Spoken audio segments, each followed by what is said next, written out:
TDP జాతీయ ప్రధాన కార్యదర్శి నారా లోకేష్ పూరించనున్న శంఖారావం అవినీతి అక్రమాల జగన్మోహన్ రెడ్డి ప్రభుత్వ పతనానికి నాంది పలకనుందని కావలి నియోజకవర్గ తెలుగుదేశం పార్టీ ఇన్ఛార్జ్ కావ్య కృష్ణారెడ్డి పేర్కొన్నారు.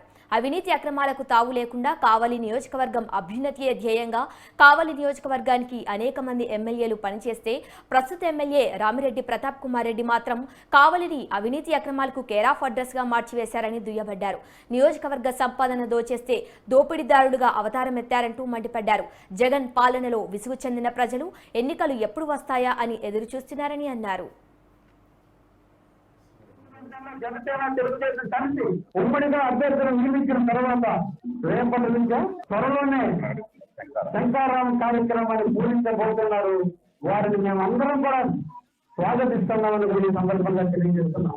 ఈ నారా లోకేష్ బాబు గారు ఏ ప్రాంతంలో తిరగలేదో, ఏ ప్రాంతాల్లో అయితే ఏ నియోజకవర్గం అయితే ఆయన తిరగడానికి పాల్పడి లేక ఆ రోజు పోల్చుకోలేదు, ఆ ప్రాంతాలన్నింటిలో కూడా శంకారావం పేరిట మళ్ళా ఆయన ప్రజల ముందుకు రాబోతున్నాడు.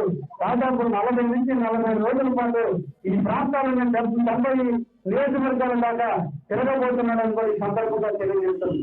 ఆయన ఎప్పుడు వస్తాడా, ఎప్పుడు చూద్దామా, ఆయన అడుగుతాడో నడుస్తామా, ఆయన ఆశీర్వదించాలని ప్రజలు ఈ రోజు ఎదుర్కొంటున్న తరుణంలో ఆ శంకారావం సూపర్ సక్సెస్ అయ్యి అదే జగన్మోహన్ రెడ్డి యొక్క గవర్నమెంట్ ని శంకరమంగానికి పోతుందని కూడా ఈ సందర్భంగా తెలియజేస్తున్నాం. ఈ రాష్ట్రంలో ఉన్న అరాచక పాలన అంతమొందించాలి.